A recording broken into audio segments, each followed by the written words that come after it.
Picking up where we left off, after respawning in the tutorial, our boy isn't just grinding levels. He casually pulls out this mystic weapon and completely blows the minds of two so-called crafting masters. Look at them, using their soul power just to inspect it and looking totally shook. One of them even breaks down, saying, "Don't call me master, I'm not worthy." Bro, that's what you call respect. He's got these grandmasters bowing down with just one weapon. But the old-timer gets curious, asking about the weapon's seal. And our boy, cool as ever, just drops some insane alchemy knowledge. He's like, "Oh yeah, I just locked its power burst and, threw in some purple sunstone." The master's face when he hears purple sunstone is priceless. He knows exactly how insane that is. And he's not done flexing. "Oh, you mean the 2 gravity arrays I built into it?" He says like it's nothing. Then, BAM, he unleashes the seal, and everyone in the room gets hit with 10 times the force of gravity. Look at their faces. Pure terror. Our boy is not playing around. And just when they think it's over, he drops another bomb. Yeah, that was just one array. If I activate both, it's 100 times gravity. He even mentions a potential third. The masters are literally shaking. They can't even comprehend this level of weapon mastery. And look who comes crawling back. It's the same guy who was flexing his superior skills earlier. Now he's begging to borrow the sword. But our boy has no chill. He straight up calls them 3 pieces of trash. The dude is sweating bullets, completely humiliated. That's what you get for looking down on our MC. Meanwhile, our boy is so unbothered he's literally wearing a chief trash sign like it's a crown. He explains he uses this crazy gravity sword, which he named Black Girl, for his daily training. And just to prove his point, he effortlessly knocks out the 3 stooges who are giving him crap. And when they ask him about the deep meaning behind the name, he's just thinking, "Dude, I just made it up on the spot. Why are you asking?" The confidence is unreal. Anyway, with the trash taken care of, he moves on to the next item on the agenda, checking out some pills. And what do you know, the pills are absolutely flawless, shocking everyone again. But the best part is this one dude, a total simp for our MC.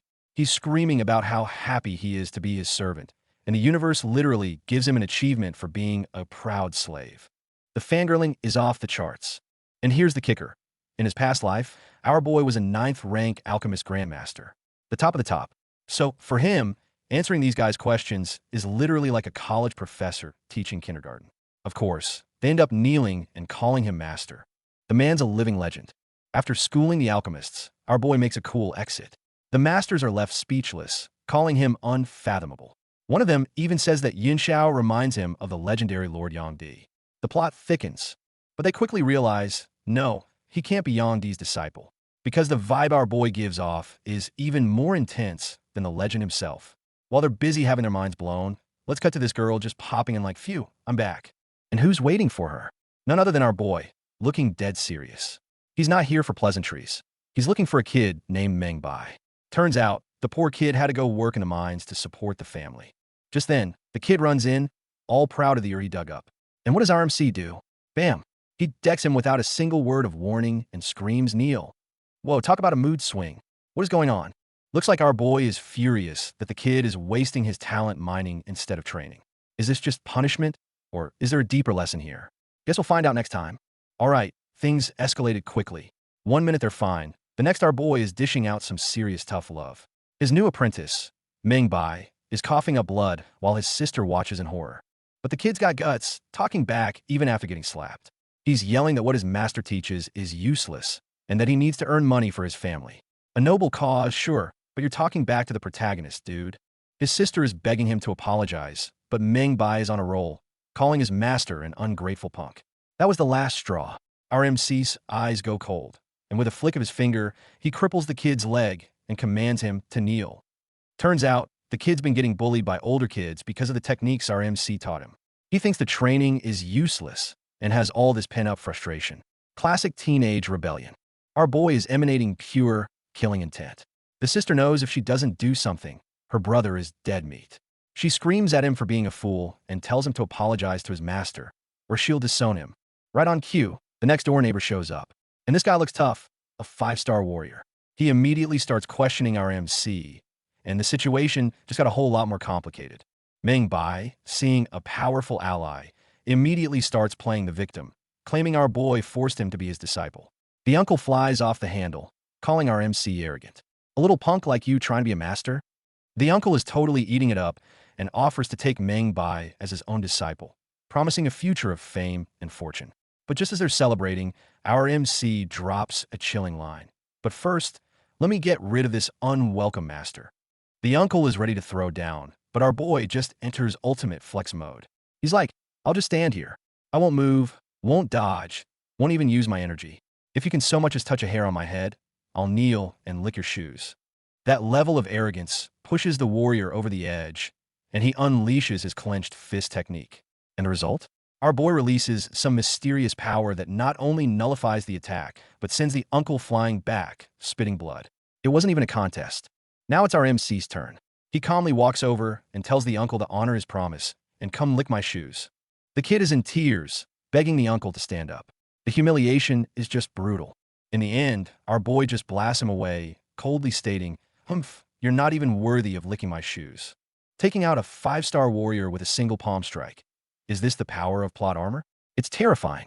After absolutely demolishing a 5-star warrior, the room goes silent. Yeah, I don't think anyone's going to question our boy's authority now. Let's see how he handles his rebellious apprentice next time. Last time, the tough guy uncle got one shot. Now, it's time to deal with the rebellious apprentice. Faced with our MC's ice-cold stare, Mengbai is terrified, scrambling backward and yelling, "Don't come here." His sister, seeing things are about to get ugly, drops to her knees and begs for forgiveness, taking all the blame herself. She's crying about how she failed to raise him right. Man, what a good sister. Seeing her in tears, our boy softens up a bit, but still acts tough. "Forget it. I don't need a disciple like this anyway," he says, turning to leave. He's totally playing hard to get, and it works perfectly. The moment Mengbai sees his master actually leaving, he panics.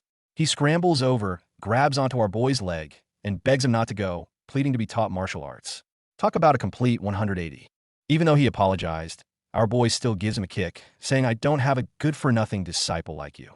The sister chimes in again, promising he'll practice hard from now on and never go back to the mines.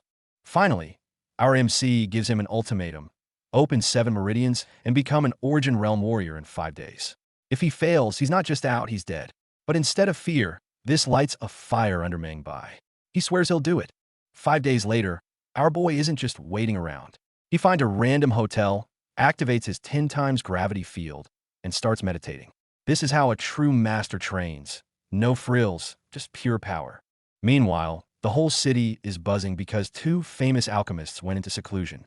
Little do they know, our boy just quietly broke through to become a 4-star warrior. That's protagonist-level grinding for you.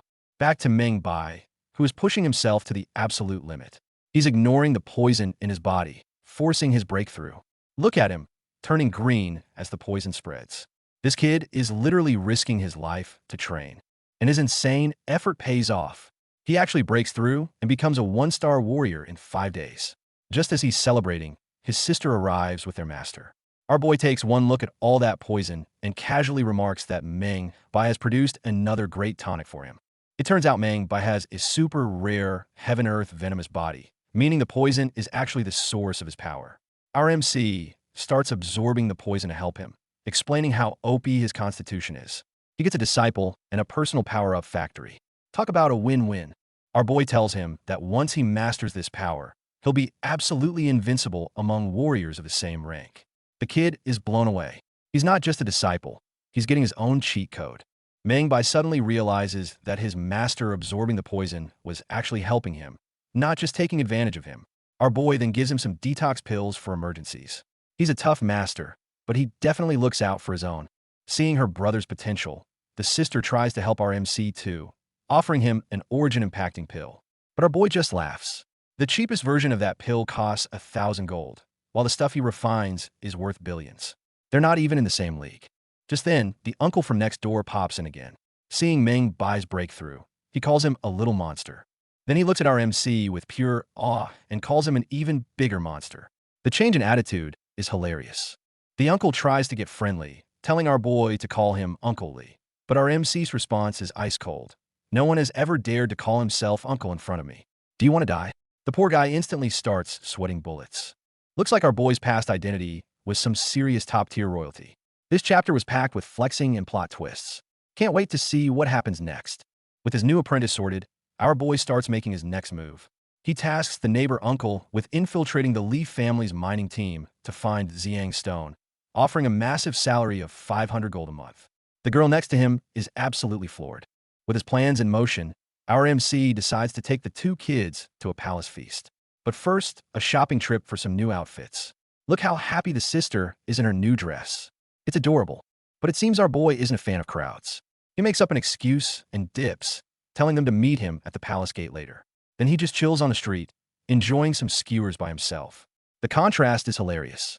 Of course, trouble always finds its way to him. While he's walking, a mysterious guy in a straw hat starts tailing him, clearly trying to lead him somewhere secluded. But who are we talking about here? Our boy instantly turns the tables, taking down the assassin before he can even blink. The mysterious guy is totally confused, wondering how he lost control of the situation so fast. Our MC drags him into an alley and demands to know who he is. The guy looks completely defeated, explaining he was just a messenger trying to lead him to a meeting, but instead he got kidnapped by our boy. It turns out this dude is from the Leaf family. He's here to deliver a message and can't stop fanboying over our MC's recent achievements, like defeating a top warrior in one move and saving the princess. The praise is nonstop. Our boy cuts him off, telling him to get to the point. Lee finally reveals the real reason he's here. Someone in the family is plotting against him, and tonight's feast is a trap. He's warning him not to go. But our MC couldn't care less about this so-called threat. He scoffs at the warning, saying, if he's stupid enough to jump in front of me, I don't mind crushing him to pieces.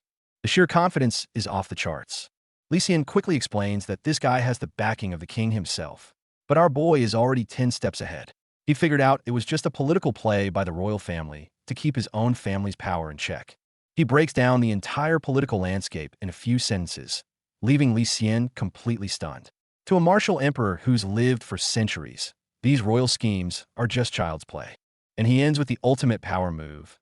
If Lee is stupid enough to mess with me, or if the king is tired of his throne, I don't mind helping him change into a better position.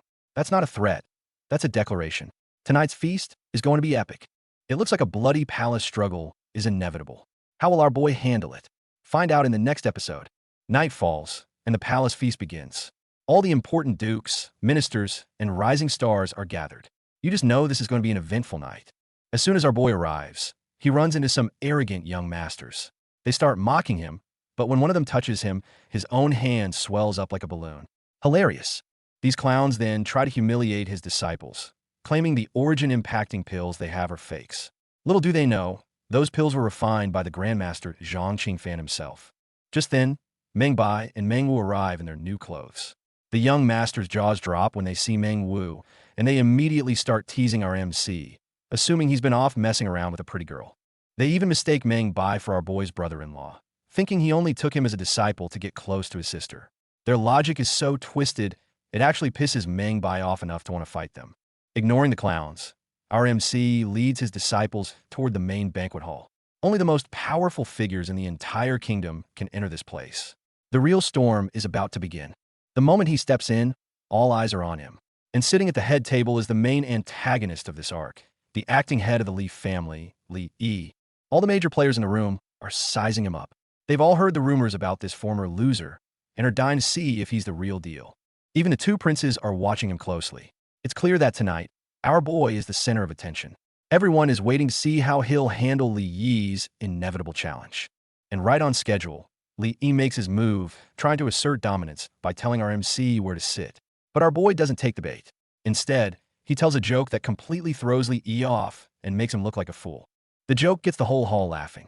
Even the stoic general, Xiao Qing Wang, cracks a smile, remarking that this boy is interesting. Round 1 goes to our MC, flawlessly. His first attempt failed, so Li Yi tries another tactic. His subordinate slams the table and accuses our MC of disrespect for not kneeling to the acting patriarch. They're trying to use family hierarchy to pressure him, but our boy isn't having any of it. He fires back, kneel? Kneel my ass. Know your place, you slave. The absolute disrespect is glorious. The subordinate, enraged, lunges to attack. But before he can even get close, he's sent flying by an invisible force. The entire hall is stunned once again. His power is truly unfathomable. Finally, our boy raises his cup, points it at Li Yi, and tells him to control your dog. In front of everyone, he has completely shattered all pretenses. Tonight, it's do or die, and the comeback is immediate. After our boy told him to control his dog, Li Yi's crew completely loses it. They start throwing threats, calling him a servant who needs to know his place, or they'll chop him up and feed him to the dogs. The absolute nerve. But talk is cheap. They immediately lunge at him, swords drawn, screaming, "Go to hell." But our boy is on a completely different level. Before they can even touch him, one of them is frozen midair and sent flying. And look who just showed up, this mountain of a man, looking seriously pissed off. The lackey gets smacked down hard. Seeing the situation escalating, an official steps in. "All right, break it up. The king's feast is today. Don't make a scene." They order someone to clean up the mess. And while all this chaos is unfolding, look at our boy, just calmly pouring himself a drink, not a care in the world. The absolute Chad energy. Li Yi is losing his mind. Li Yun Xiao, "Prepare for my wrath," he screams. But our boy just gives him this ice-cold stare and drops the coldest line imaginable. "Well, I thought a dog who likes to bite doesn't bark." OOF, that's a critical hit. The crowd is in awe. His movements were like flowing water, a technique that looked like it was perfected over thousands of years. Even the big red-haired dude is stunned, muttering that even he couldn't reach such a deep level of martial arts understanding. Just then, a huge announcement echoes through the hall. "His Majesty the King is here." Instantly, the entire atmosphere changes. Everyone drops to their knees, shouting, "Long live His Majesty." Talk about a grand entrance. This is King Qin Zheng, and he does not look amused. With the king present, the feast officially begins. Up on a main stage, we've got the VIPs. The blue-haired beauty hosting the event announces two pieces of great news. First, Commander Luo Yunshang has successfully become an alchemist, a true genius. And second, Princess Rushiwe's decade-long illness has finally been cured. The hall erupts in celebration. To celebrate, an official steps forward to present some gifts for the commander and the princess. He opens a box, and whoosh, a brilliant purple light erupts from it, blinding everyone. Look at the girls' faces. They are absolutely floored. When the world is in that box, the gifts are revealed. 2 glowing moon pearls, and on top of that, another master presents 2 powerful martial arts manuals, the Sun-Breaking Axe and the Silent Zen Sutra. Okay, these are some seriously high-tier gifts. The girls are all smiles, thanking them graciously. This party is lit, but the gift-giving isn't over. Another dude steps up, clearly trying to suck up to Commander Luo. First, a youth-preserving pill. Then, he whips out a hairpin made from silent jade, a priceless treasure that helps with cultivation. This guy is laying it on thick, calling her a fairy and saying only she is worthy. The simping is real, folks. The flattery continues as another guy steps up to praise Commander Luo. But the crowd starts whispering. Isn't this the guy who publicly confessed to Princess Rushiwe? The drama. Meanwhile, our boy, who's been quiet this whole time, suddenly has this massive power surge. A golden and purple aura explodes around him. Oh, what just happened? Turns out the one trying to impress the ladies is none other than our rival, Li Yi. He presents his ultimate gift to Princess Rushiwe, a demon beast egg. The whole room gasps. Demon beasts are terrifyingly powerful, and their eggs are insanely rare. Taming them is nearly impossible due to their violent nature. But a new method was discovered. If you raise them from an egg, they become fiercely loyal. This discovery caused the price of these eggs to skyrocket by 1,000 times. A nearby official is just shaking his head. Kids these days will spend a fortune just to hit on a girl. And it works. Princess Rushiwe accepts the gift with a smile. Thank you, Li Yi. I love it. But just as Li Yi is basking in his victory, a voice cuts through the crowd. It's our boy. He looks at the egg with disdain. Oomph. This is indeed a demon beast egg. Then he adds, please, it stinks inside and is not edible. LMAO. Did he just call our precious gift rotten and useless? The audacity. Our boy just dropped a bombshell, and the whole hall is in chaos. We'll see how Li Yi reacts right after this short break. And we're back. Li Yi's cronies are screaming at our boy. You don't know anything, so stop uttering nonsense. Do you know how much this cost? It can buy 100 of you. But our boy stands his ground, calm and collected, and declares, no matter how much it's worth, it's a dead egg. A VIP questions him. How do you know it's a dead egg? Our boy's solution is simple. Just cut the egg open and everyone will know. Li Yi's crew freaks out. Cut it open? Can you afford to replace it? But our boy ignores them, telling the princess that after months of fruitless incubation, she'll know he was right. The VIP warns him to stop talking nonsense, letting it slide only because he saved the princess before. Just then, someone else steps up to present a gift, completely stealing Li Yi's thunder. He offers 10 Dragon Eye Pearls and 10 Supreme-grade Primordial Stones. The crowd goes wild. The pearls are worth tens of thousands each, but the Primordial Stones? They're priceless treasures, far more valuable than some demon beast egg. Now, that's a flex.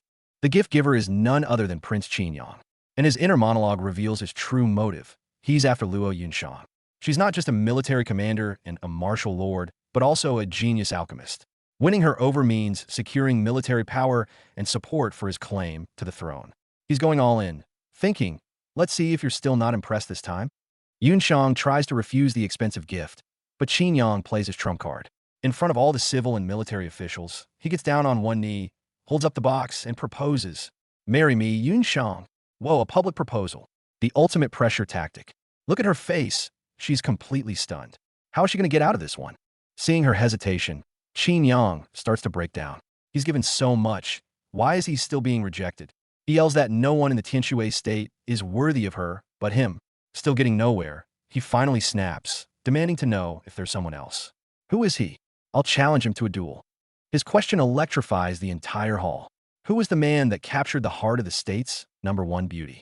The curiosity is killing everyone. Meanwhile, our boy and his friends are just sitting there, completely clueless, like, huh?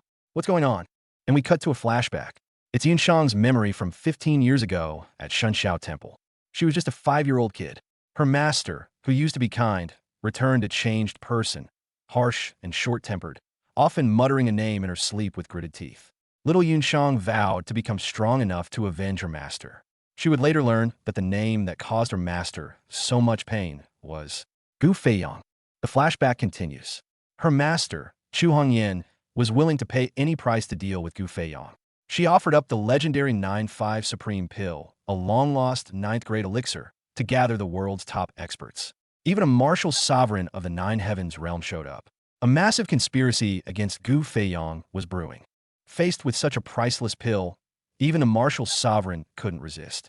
He promised that if the pill helped him break through his bottleneck, he would assist Master Chu in any way after they dealt with Gu Feiyang. And it turns out, Master Chu is the #1 beauty in the entire continent. What kind of history do she and Gu Feiyang have? However, another martial sovereign thinks they're overestimating Gu Feiyang. But he's warned not to be careless. Gu Feiyang is ranked 3rd on the heaven and earth power chart. No one can take him on one-on-one. But this guy is arrogant. He claims he missed the rankings because he was mastering a powerful divine ability in seclusion, and now he needs someone to test its power on. Cocky much? And what is this divine ability he's mastered? It's the legendary Great Ganji Seal. The moment he says the name, everyone in the room is shocked. That's the signature move of the continent's strongest man from 10,000 years ago. Looks like they're really pulling out all the stops for this. This dude is insanely confident, boasting that not even the tyrant martial sovereign's imperishable body could withstand his Great Ganji Seal. And he's not alone. Another master reveals he's found a super 9th-grade mystic weapon, the Transmigration Spear, making him nearly invincible. These guys are all convinced they've got this in the bag. 10 martial sovereigns of the Nine Heavens realm, plus Master Chu. This lineup is absolutely stacked. They boast that even if the top 3 from the power charts showed up together, they wouldn't leave alive. Their only concern now is that Gu Feiyang might find out about their little trap and be a no-show. So these top-tier masters are just chilling, drinking, and trash-talking Gu Feiyang, calling a coward who wouldn't dare show up. Some are even fantasizing about an epic 10-on-10 battle. But one of them, a martial sovereign named Yi Yuan, looks deeply concerned, as if he has a bad feeling about all this. They're still arguing over who gets to fight Gu Feiyang. But meanwhile, Chu Hongyan, the mastermind of this whole plot, has tears in her eyes as she whispers his name. Her feelings for him are clearly more complicated than simple hatred. She knows he won't ask for help. He'll come alone. And just as they're deep in discussion, an invisible presence descends upon the entire snowy peak. Chu Hongyan's eyes narrow. She slowly utters the words everyone has been waiting for. He's already here. What? He's already here? Where is he? The masters are in a panic, looking everywhere, but they see nothing. The legendary Gu Feiyang has arrived, completely unseen. Chu Hongyan calmly asks, "Can't you feel that?" The wind is rising. Someone scoffs, saying it's normal for it to be windy on a mountaintop. But before he can finish, a violent gust of wind rips through the hall, sending everyone stumbling. They all look up in terror. This is no ordinary wind. Above them, the sky churns and a massive beam of light descends from the dome. They are utterly terrified. One of them trembles and recites a famous line. A great wind comes forth, the clouds rise high. That line was written for one man and one man only, Gu Feiyang. A giant golden palm descends from the sky, accompanied by his booming voice. Wind and clouds rise high, all because of me. The martial sovereigns realize they can't hold back anymore. They unleash everything they have. The Great Ganji Seal, the Transmigration Spear, all their ultimate techniques are fired at once to counter this world-ending attack. Heavenly Buddha Hand, True Dragon Seal, Ice God Fist. The ultimate skills of 10 martial sovereigns converge in midair, forming a massive energy vortex that collides with the golden palm. The entire mountain trembles from the impact. But the result was never in doubt. With just a single move, all 10 martial sovereigns are defeated, lying broken on the ground. One of them kneels in despair, screaming, "We are all martial sovereigns of the Nine Heavens realm, but why is there such a huge gap between us?" As the dust settles, his figure is finally revealed. He is still the most handsome, most powerful man. This is Gu Feiyang, a living legend. He emerges from the golden light, and his gaze that scoffs at the heavens sends shivers down Chu Hongyan's spine. This is him, her master, the man who taught her everything. Gu Feiyang stands above the clouds, the bodies of martial sovereigns littering the ground below him. Luo Yunshang looks at this godlike figure and asks in anguish, "Why are you doing this?" The scene flashes back to a past conversation between them.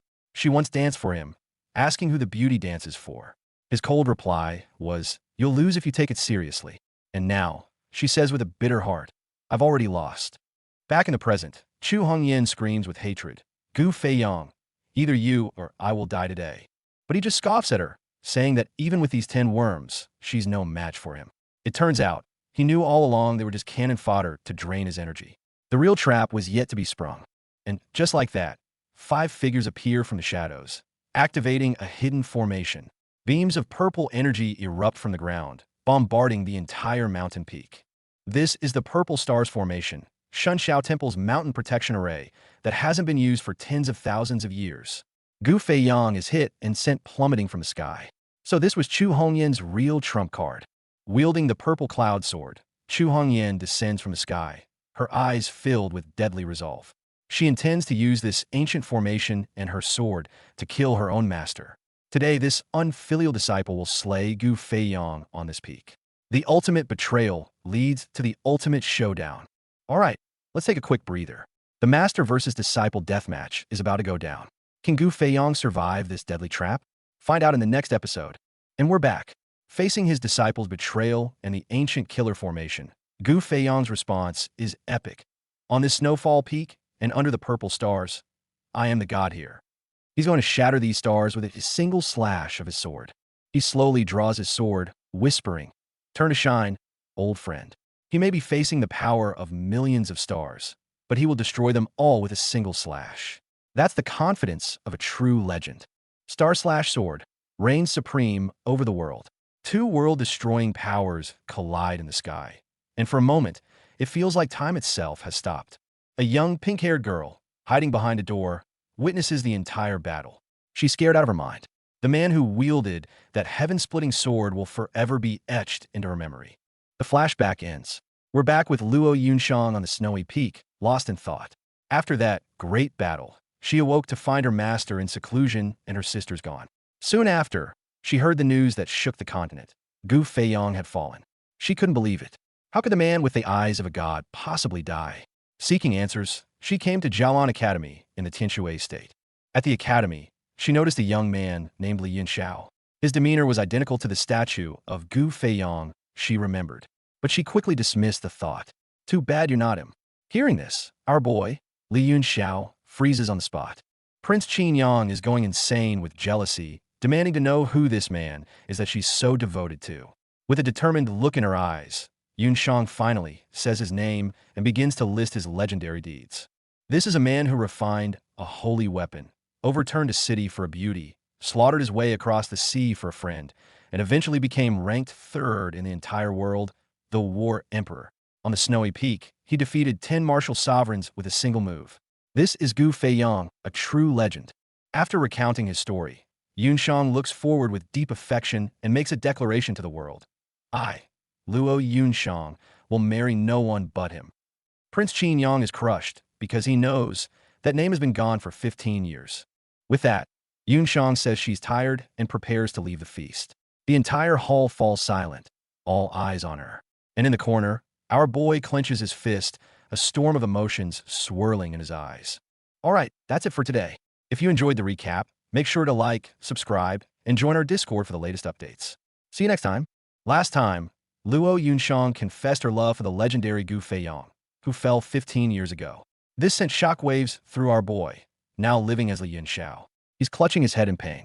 Are the memories of his past life rushing back? Meanwhile, the feast continues. Everyone is gossiping that if Yunxiang had accepted the prince's proposal, he would have gained the support of an alchemist, a martial lord, and the state guardians, basically guaranteeing him the throne.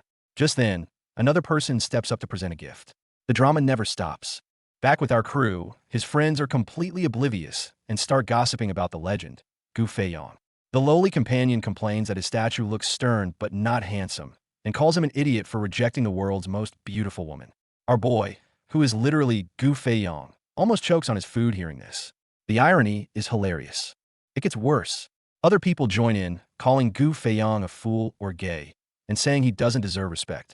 Someone tries to defend the legend's honor, but gets pushed aside. These idiots have no idea the dead man they're trashing is sitting right next to them, his face getting darker by the second.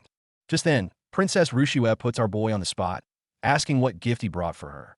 This catches him completely off guard. He just came to eat. He didn't prepare anything. The crowd starts mocking him, calling him a freeloader. The situation gets super awkward fast. Thinking on his feet, our boy says he knows he's poor and can't compete with the nobles. So he prepared to play a melody for the princess instead, wishing her health and beauty. Smooth. But of course, a hater immediately jumps in, telling him not to embarrass himself. But the princess is delighted. She says she'd love to hear him play. So, our boy sits down and begins to play the zither. The VIPs in the audience are ready to laugh at him, but the moment the music starts, everyone is stunned. The masterful aura emanating from his music is something a 15-year-old kid should not possess. He plays with his eyes closed, and the melody is so divine it seems to have a life of its own. Lotuses in the pond bloom, and fish dance to the rhythm. This isn't just music, it's a miracle. Everyone present is completely captivated by his god-tier performance. Princess Rushue jumps to her feet in excitement, exclaiming, "This is the Guangling melody." The legendary divine song, played right here.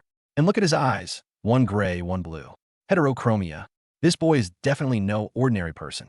But then, something even more shocking happens. As he plays, every single flower in the entire palace courtyard bursts into bloom in the middle of the night. This miracle stuns everyone, from the king to the lowest official. It's a phenomenon straight out of a legend. An old official remembers the legend. Gu Feiyong once played this very song in a frozen wasteland, awakening the flower goddess and causing 100 flowers to bloom. A song that should only exist in the heavens is now being played on Earth. Who is this boy who can perform such a feat? Our boy just exposed his true identity without saying a single word. He's not even hiding it anymore. And the fallout from our boy's performance is immediate. The king is absolutely losing his mind over this divine melody. He's like, I've lived for so many years and never heard anything this beautiful. And he's so hyped he's literally firing his entire staff of court musicians tomorrow. Talk about making an impression. Meanwhile, the audience is buzzing. Of course, you got the haters in the back being like, what's the big deal? Compared to my demon beast egg, this is nothing. But the true connoisseurs know what's up. Our boy, smooth as ever, explains that a divine melody needs a muse, and with Princess Rushue here, it was enough to move the flower goddess herself. What a line. And look at the princess. She is completely starstruck, blushing and thinking, he just compared me to the most beautiful woman in the world. The fangirling is real. But just as the mood is set, this red-haired dude just has to interrupt, announcing that he has gifts for everyone. Way to kill the vibe, man. Okay, turns out this guy isn't just full of hot air. He whips out a 6th grade pill, the blue water dragon eye pill. That's legendary stuff. He offers it to a commander to heal an old internal injury. Suddenly, everyone's paying attention. We get a quick flashback showing just how bad this commander's injury is. He's basically on borrowed time. So this pill is a literal lifesaver. The king is so pleased he offers the guy anything he wants as a reward. And what does he ask for? To marry Princess Rushue. The absolute audacity of this man. And the drama erupts. This other noble lady is screaming at him. A mere servant like you has the nerve? But his inner monologue reveals it's all a cold, calculated power play. He sees the princess as just a standard beauty and a political stepping stone. Meanwhile, the king is stuck in the middle, looking super stressed. I don't believe it. The king actually agrees. He gives this whole speech about how the guy is sincere and it's for his daughter's happiness. But his inner thoughts are stone cold. My daughter means nothing compared with my reign. Damn. And the princess just realized her own father sold her out for political gain. That's brutal.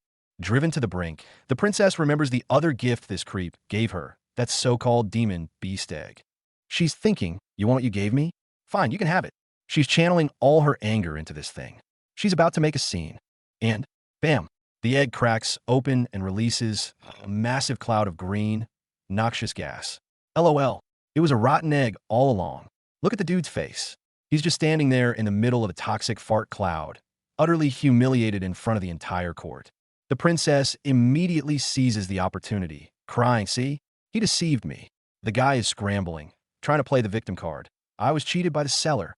The king, ever the politician, tries to smooth things over, saying one flaw can't obscure his contributions, and is about to make his decree anyway. But wait, our boy steps up to the plate. He points right at that super valuable pill the other guy offered and drops an absolute bombshell. This blue water dragon eye pill. It's a fake. Mic drop. The entire court just loses its mind. And now it's pure chaos. Offering a fake pill to the king is a capital offense, a crime punishable by death for your entire family.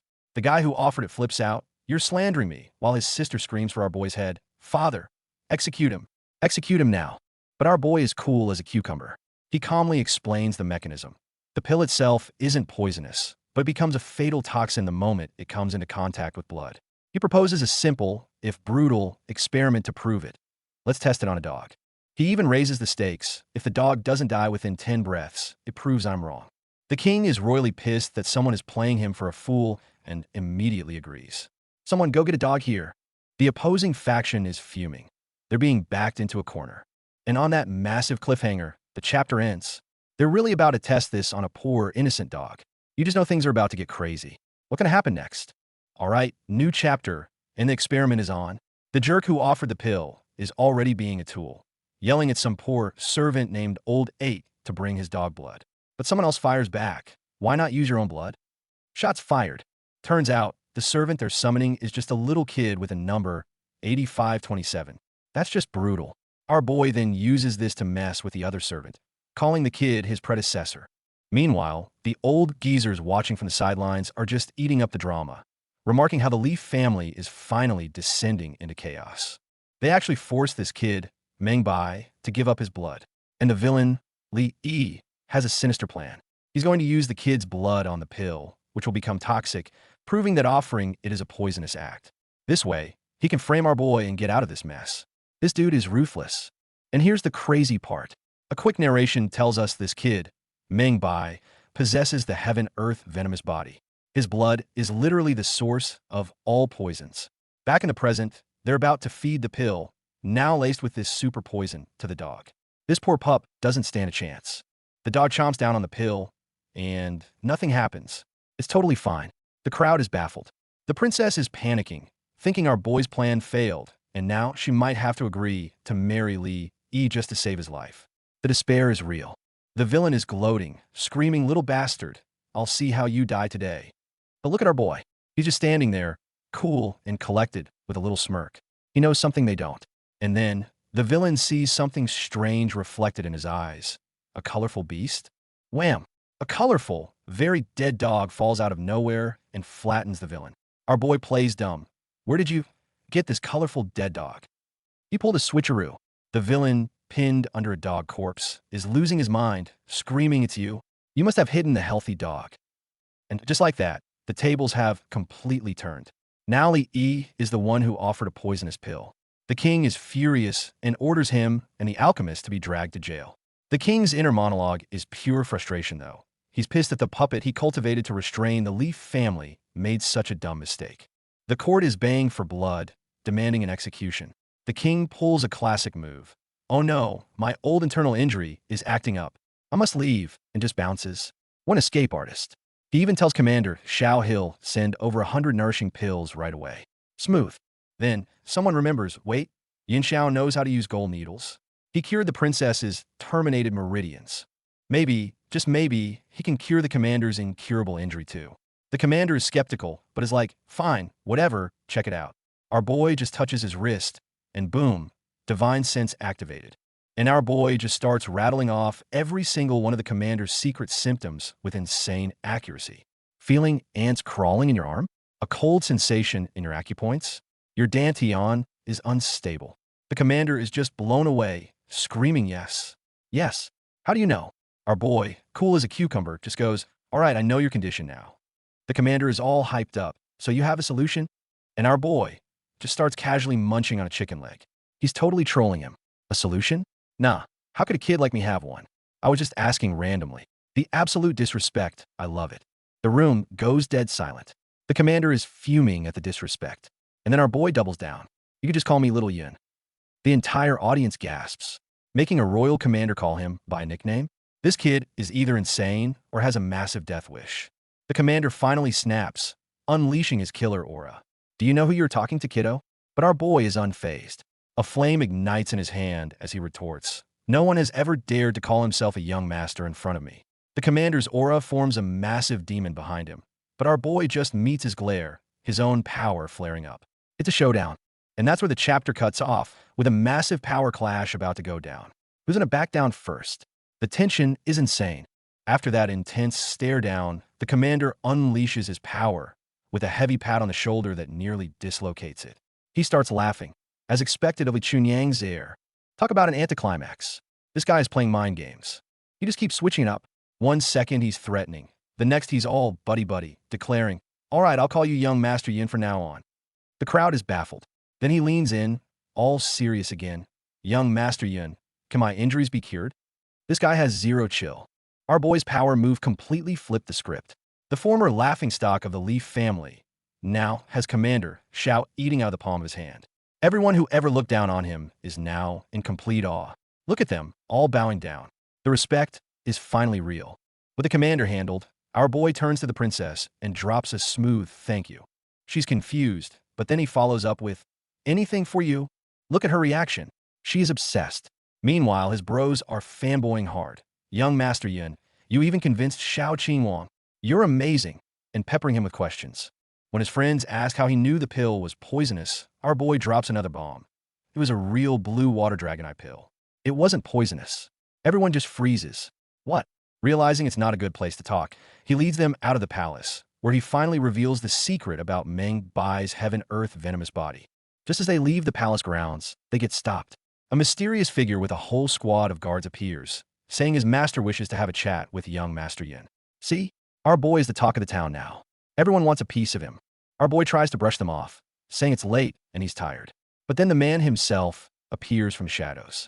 Turns out, it's the second prince of the Tinshui state. And he's got this smug look on his face, claiming he's worthy of being our boy's friend. The confidence on this guy. Our boy immediately shuts him down with a savage line. Even if we were good friends, I'm not interested in being alone with a man in the middle of the night. Burn. But the prince came prepared. He offers a night of wine, music, and beautiful maids. He's trying to win him over with luxury. Hearing the mention of beautiful maids, our boy's attitude does a complete 180. In that case, it's worth meeting you. LOL. You just know this is the beginning of some serious political maneuvering, all starting with a very tempting offer. They get to the prince's residence, and the flattery starts immediately. The prince is all. The rumors don't do you justice, young Master Yin. But our boy fires right back, pointing out the dragon aura between the prince's eyebrows, calling him a true dragon. This is some next-level compliment battling. The prince also has this mysterious, blindfolded woman with him who's apparently some kind of seer. Our boy asks if people who can see the past and future truly exist. Her companion laughs. Of course, it is true. This world just keeps getting more interesting. The prince is clearly showing off his assets. He's got a commander from the guard army on his side. But the commander makes it clear he wants no part in any coup. His words are so treasonous that the maids nearby look terrified, thinking they're about to be silenced for hearing too much. Finally, the prince makes his pitch. Help me become king, and it will be of great benefit to the Leaf family. Our boy thinks it over. He may not care for family politics, but this body was raised by them. Besides, once he regains his former strength, protecting a mere family will be child's play. He's in. Our boy agrees to the alliance, then asks the million-dollar question. What can you do for me? The prince promises eternal prosperity for the Li family, as long as they don't rebel. But an old man nearby sighs, knowing the old saying, when the birds are gone, the bough is put away. The Li family's fate is far from secure. Now they get down to business. The key to their plan is healing Commander Zhao's injury. The seer asks our boy how sure he is that he can do it. Our boy calmly takes a sip of tea and says 100%. The confidence is just off the charts, leaving them both completely stunned. But he's not just going to heal him. He's going to play the long game. Our boy suggests delaying the treatment. Why? Because as long as Commander Zhao is injured, the first prince won't dare to make a move. The longer they wait, the better it is for them. This kid's a master strategist. And he's not done. Our boy analyzes the king's condition, stating that his lifespan is nearly at its end. But there's more. He noticed a silver trace in the king's eyes, a sign of a slow-acting poison. This revelation shocks everyone. He's uncovering conspiracies left and right. With the king's time running out, our boy advises the prince to visit the palace immediately and persuade his father to name him as the successor. It's an open secret that the king has been favoring the second prince over the first prince, Qin Yang, for years, slowly stripping him of his power. After hearing all this, the prince asks, "Is there anything wrong with my analysis?"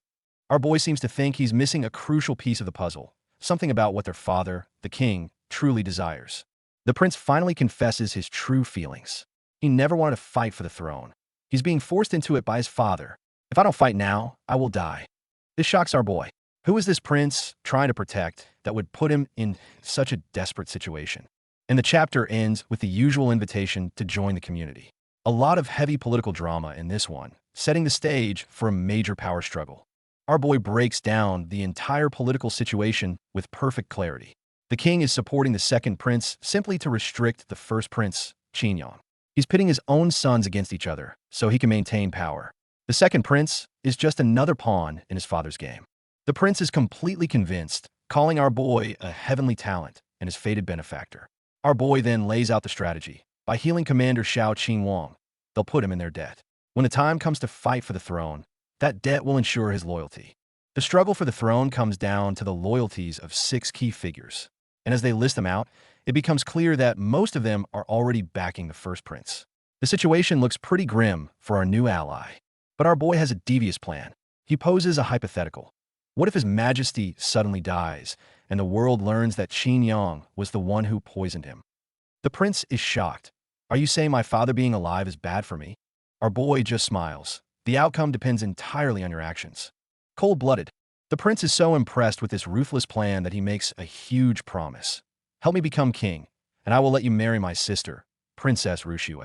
Damn, this guy is willing to trade his own sister for the throne. That's cold. Hearing this, the blonde girl next to our boy has a shocked and slightly flustered reaction. Ooh, seems like their relationship isn't so simple. Our boy quickly cuts in, saying they need to focus on the current situation. Smooth dodge. But they don't have time to discuss it because assassins have arrived. A volley of throwing knives comes flying out of the darkness.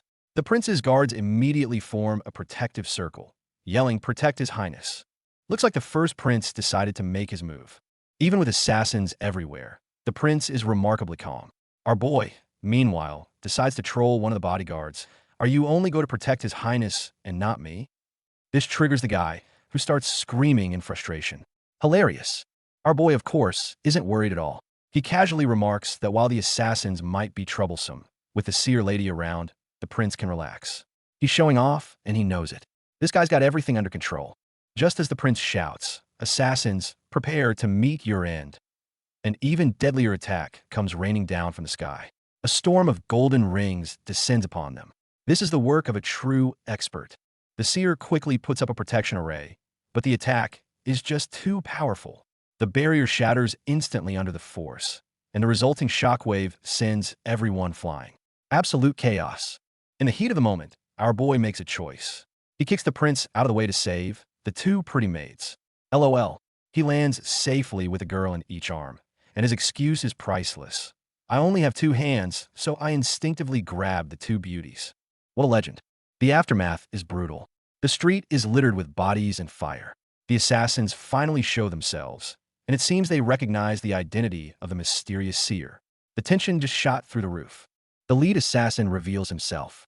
It's Gao Feng, the commander of the First Army of the State Guard. And the one he's facing is his own vice commander. It's a civil war within the guard itself. The betrayal is deep. One is a martial venerable, the other a grand martial master. These guys are top-tier powerhouses.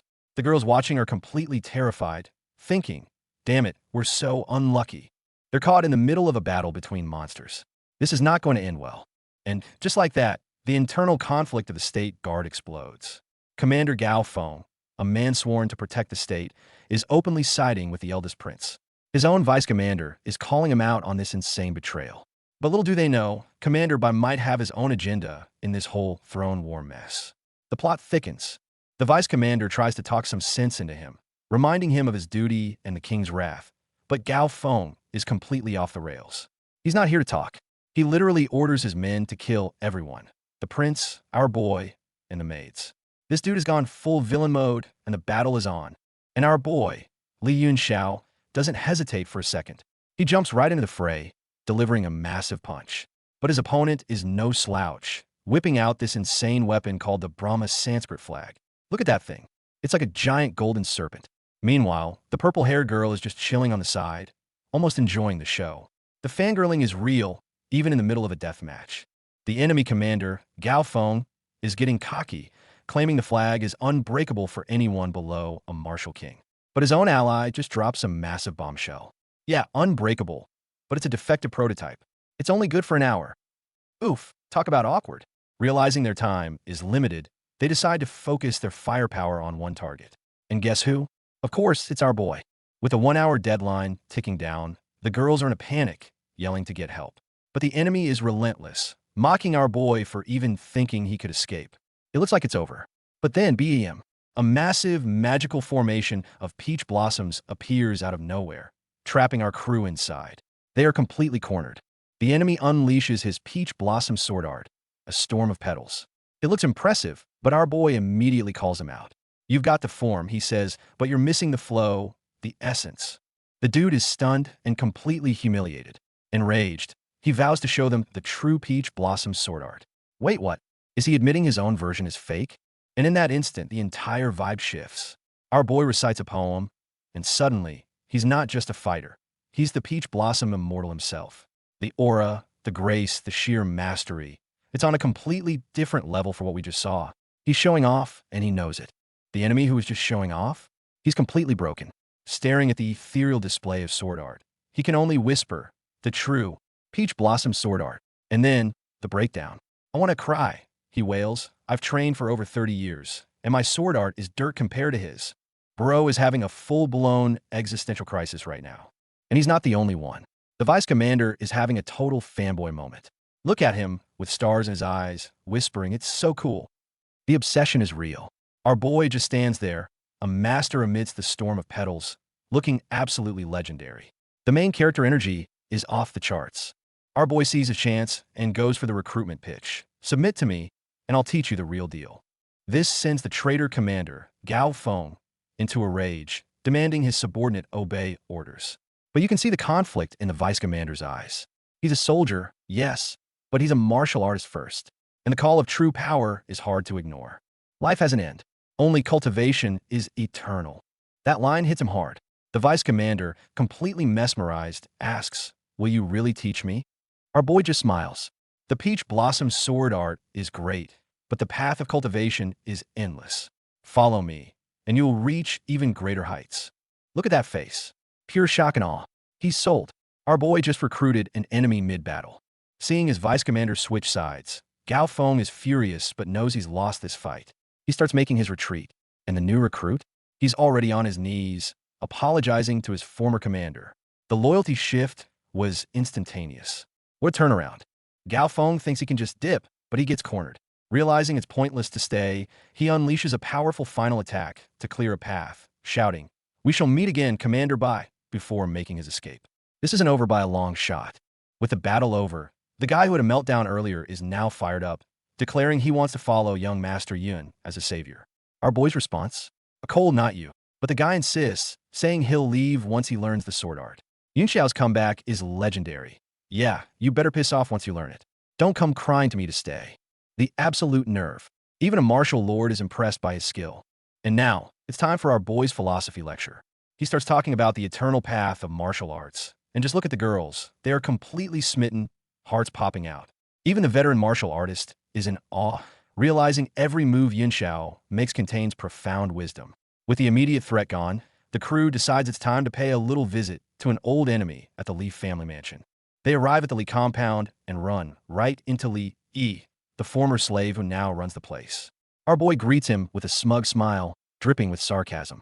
Li Yi, seeing Yin Xiao walk right into his turf, is practically drooling at the chance for revenge.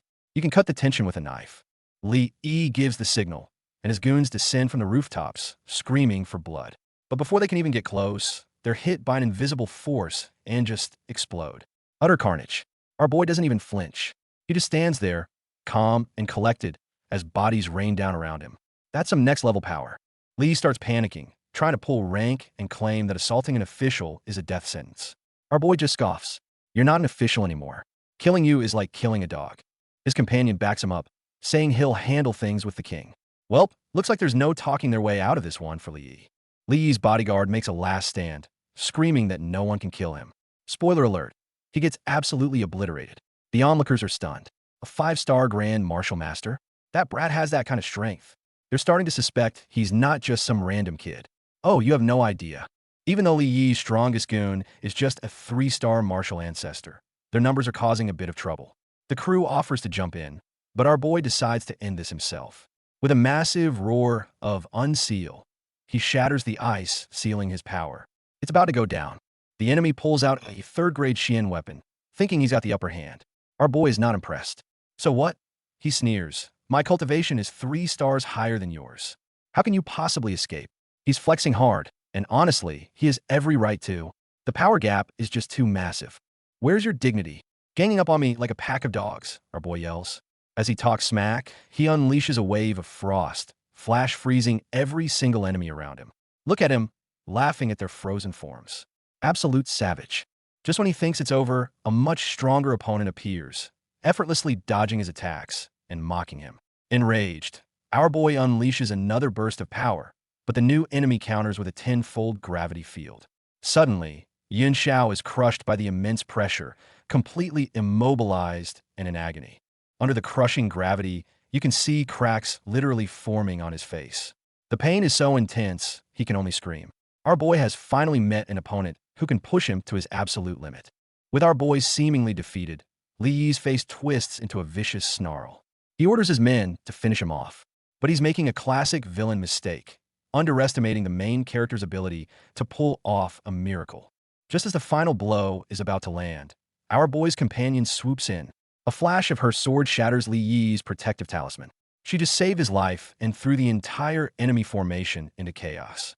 A4 Guardian's Realm Martial Lord. The enemy screams in disbelief. They had no idea our boy was rolling with such a powerhouse.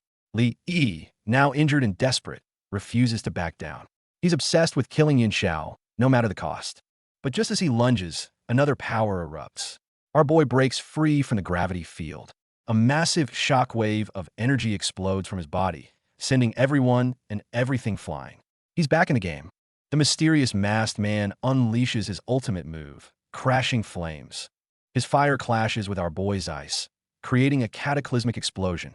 The redhead companion gets caught in the blast and is badly injured. The situation just got a whole lot worse. In the middle of the chaos, a new player in black drops in from the sky, ready to shake things up. And that's not all. A red-haired woman with glasses also arrives on the scene, completely bewildered. What's going on? She asks. Why does a martial lord want to kill? Yep, this just turned into a multi-faction free-for-all. Turns out the new arrival is a teacher. Seeing her, our boy immediately switches gears, putting on a playful smile and asking what she's doing here. Teacher Luo heard he played a magical melody last night that made flowers bloom, and she wants a private concert. The tonal shift here is wild. Our boy declines her request, saying the atmosphere isn't right. Then he gets serious, revealing that a martial lord assassin is in the capital, working with Li Yi, and they've poisoned Commander Xiao. He urges her to inform the king and initiate a citywide manhunt. And when she asks if he can cure the commander, he declares with total confidence, as long as I don't die, I should be able to cure him. After Teacher Luo agrees to help and leaves, our boy starts connecting the dots. Li Yi having a martial lord as a bodyguard is a huge deal. If that bodyguard wasn't sent by the eldest prince, then even the prince will see Li Yi as a threat. This conspiracy runs deep. He tells his men to wait outside as he leaps onto the roof, ready to handle this himself. He lands in a courtyard, kicks the door clean off its hinges, and yells, "Old geezer, you still haven't come out yet? Don't need to tear this place down." He's already wrecked the place, flipping tables and chairs. The tension is palpable. Whoever he's looking for is definitely here. And just like that, he's attacked. A blinding sword strike comes out of nowhere. Our boy meets it with his own cosmic-looking blade, and the clash is immense. But this new opponent is strong enough to wound our boy's hand and knock his sword right out of his grasp, embedding it deep into the stone floor. The attacker finally reveals himself, a white-haired old man with sunglasses and a long braid. Our boy seems to know him, joking that familial instinct led him here. The old man just chuckles. "You're quite interesting, Brad. Wait a minute. What's their relationship? They seem way too familiar with each other." It's Li Yunxiao's grandfather, Li Chunyang. He takes off his sunglasses, completely shocked. "All the meridians in your body have been unclogged?" he asks. Our boy just smirks, playing it cool. Turns out, he's been hiding his true power from his own family. Grandpa is ecstatic to see his grandson is now a 4-star warrior, praising him as being way better than those so-called geniuses. But our boy cuts to the chase, asking why he was hiding. He even jokes that he thought the servant actually killed him. Grandpa gets defensive instantly. "What a joke. How could a mere servant hurt me?" Turns out, Grandpa was hiding to test his grandson's true strength. But our boy was one step ahead. He sensed his grandpa's aura and was deliberately causing a scene to force him out and gauge the political situation. These two are playing 4D chess with each other, a family of masterminds. After all the testing and probing, Grandpa is completely blown away by his grandson's power and intellect. He's so stunned he can barely speak, realizing Yun Xiao has broken through the 5 elements realm and become a martial king. This is a massive revelation. Ha ha ha. At last, my Li family has a worthy heir. Grandpa is overjoyed, but his mood quickly turns serious. He admits his disappointment in the rest of the family, saying only Yun Xiao has exceeded his expectations. Then he gets right to the point. "If it weren't for the current situation, you'd still be pretending to be useless, wouldn't you?" Despite his grandpa's excitement, our boy makes it clear he's not interested in family politics. His only goal is the pinnacle of martial arts. But then he drops a bombshell, declaring that the second prince, Qin Yu, will be the next king. How can he be so sure? Because, with me standing behind him, he will surely ascend the throne. The absolute confidence on this guy is insane. Hearing his grandson's bold declaration, Grandpa is stunned for a moment, then bursts into laughter. He muses that times have truly changed while he was in hiding. Finally, he makes a huge decision. In that case, he says, "I will take the whole family and board your ship." He's putting the entire clan's future in our boy's hands. With the serious talk over, the mood lightens up. Grandpa seems to want to test his grandson's skills for real this time. But our boy playfully deflects his attack, causing the old man to stumble. Looks like even Grandpa can't get the upper hand on him now. Our boy leads his grandfather to a secret chamber where someone important is being held. He walks in with an intimidating swagger, a silent challenge to whoever is inside. When the guards try to stop him, he sends them flying with a mere pulse of his energy. He's making an entrance. Inside the chamber, a muscular man is struggling to meditate in a medicinal bath, clearly in immense pain. An alchemist is there, explaining to Grandpa's brother that the cold poison in the man's body is getting stronger. He won't be able to hold on for much longer. It seems the Li family has a secret crisis on their hands.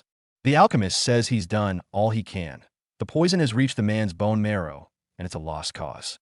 The injured man is consumed with guilt, believing he's held his brother back from reaching the realm of martial ancestor. The whole scene is just heavy with despair and brotherly love.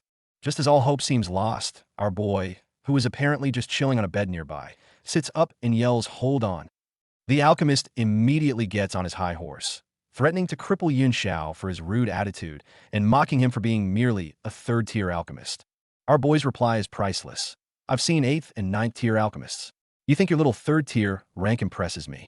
The disrespect is legendary. Grandpa tries to de-escalate, explaining that Master Sun is a renowned alchemist from the Fire Crow Empire. But Master Sun starts bragging about how he reigns supreme, and our boy cuts him off cold. "You were still drinking milk back then." Then he flips him a bird and just goes off on him. The sheer audacity. I love it. This outburst infuriates everyone else. They yell at Yin Xiao for disrespecting Master Sunday. Meanwhile, Master Sun is fuming, thinking to himself, "He's been so rude. You should at least cut off his limbs as a warning." Things are getting heated, and it looks like a fight is about to break out. And there it is. One of the angry onlookers throws a punch, yelling, "Don't push your luck, you bastard." Our boy doesn't even bother to look. He just backhands the guy, sending him flying across the room. The power difference is just ridiculous. That one slap completely silences the room. Everyone is stunned. Grandpa, on the other hand, is laughing his head off, clearly enjoying the show. The guy who got slapped is just fuming with rage. What a chaotic and hilarious way to end the chapter. A new chapter kicks off right where we left off. Master's son, holding his swollen face, is absolutely livid. "Ew, how dare you slap a third-tier great alchemist," he screams. "Bro, you need to read the room. Your title means nothing here. You think being an alchemist is so great?" Our boy flashes his own alchemist badge. "Open your dog eyes and look carefully. I'm an alchemist too." Master's son is floored. "A second-tier alchemist? How is that possible? How old are you?" Then Yun Xiao delivers the finishing blow. "Fool, there are always stronger people out there. With your pathetic skills, you're just asking to get yourself killed." The burn is absolutely savage. Enraged and humiliated, Master Sun accuses him of forging the badge, a crime punishable by death. Before he can finish his sentence, he gets slapped again. The poor guy is having a meltdown. "I'm a 9-star warrior. How'd I get slapped? I couldn't even dodge it." "It's not you, buddy. Our boy is just built different." Grandpa has had enough of Master Sun's whining and just tells him to get lost. The alchemist finally gets the hint that he's messed with the wrong people, but he still throws out a final threat before leaving. This rivalry is definitely not over. With Master Sun gone, they can finally talk. Grandpa marvels at his grandson, a 4-star warrior and a second-tier alchemist at such a young age. He's a monster. But then, the conversation takes a somber turn. Our boy learns the shocking truth. The injured warrior, Dasheng, only ended up in this state because he took Grandpa's place in a deadly battle years ago. It all went down in the Battle of Kunjin City, a brutal war between two states vying for a higher rank under the Firecrow Empire. Top-tier masters from both sides clashed, and the losses were catastrophic. Tianshui Kingdom won, but at a terrible cost. Out of more than 100 martial master-level experts, only a dozen survived, most of them crippled. A truly Pyrrhic victory. Grandpa explains the harsh reality of their world. On this continent, strength is everything, and strength is built on resources. The Empire's vassal states are ranked, and the higher the rank, the more resources you get. This system forces nations into bloody wars just to climb the ladder. It's a brutal dog-eat-dog world, and it gets deeper. Many of these empires are backed by powerful sects or aristocratic families. The Firecrow Empire, for instance, is supported by the Juqian sect. The name rings a bell for our boy. He remembers that his own eldest disciple from his past life, Hua Qianshu, once took the son of the Juqian sect's leader as his disciple. What a small world. He remembers the kid's name was Qi Feng. He can't believe he's a sect leader now, and his own disciple Hua Qianshu has become a martial sovereign. A lot has changed since his death. Grandpa warns him to never, ever offend anyone from the Juqian sect if he ever goes to the Firecrow Empire. Little does he know, our boy has deeper connections than he could ever imagine. The conversation circles back to the present. Because of the devastating losses from the last war, Grandpa thinks they should withdraw from the upcoming ranking battle to recover. But the king is stubborn. The only way to change course is to put Prince Yu on the throne. A political coup is brewing. Hearing all this, the dying Dasheng entrusts his family's future to his brother and our boy. It's a heartbreaking farewell, with the two brothers crying in each other's arms. But Yin Xiao cuts through the drama, pointing out that what he has is just the poison of extreme coldness. He's implying it can be cured. Our boy deduces that the person who poisoned both Dasheng and Commander Xiao is the same man, Yi Xiaoshan, the strongest expert of the enemy state. The plot from the old war runs deep. To cure this poison, they need a martial king who cultivates the energy of pure yang. Finding a martial king of pure yang seems like an impossible task, and Grandpa starts to panic. But our boy already has someone in mind. Luo Yunshang, the commander of the State Guard's 4th unit. Yep, it's the red-haired teacher with glasses. Our boy remembers that Luo Yunshang cultivates the exact energy they need. She's a bit weaker than a martial king, but she's their only hope. The only question is whether she'll agree to help. Hearing there's a chance, Grandpa gets fired up. "Really?" he exclaims. "I'll go and bring that little girl here now." This old man has zero chill. And he's not kidding. Grandpa grabs his gear like some Wild West gunslinger, ready to go kidnap her. The others have to physically restrain him and tell him to calm down. This old man is ready to do whatever it takes to save his brother. Will they be able to get Luo Yunshang's help? We'll find out next time.